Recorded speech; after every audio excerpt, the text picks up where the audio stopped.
नमस्तेऽस्तु महामाये श्रीपीठे सुरपूजिते शङ्खचक्र गदाहस्ते महालक्ष्मी नमोऽस्तुते।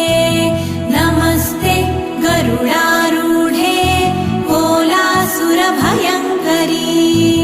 सर्वपाप हरे देवी महालक्ष्मी नमोऽस्तुते। महादेव्यै च विद्महे विष्णुपत्न्यै च धीमहि तन्नो लक्ष्मी प्रचोदयात्।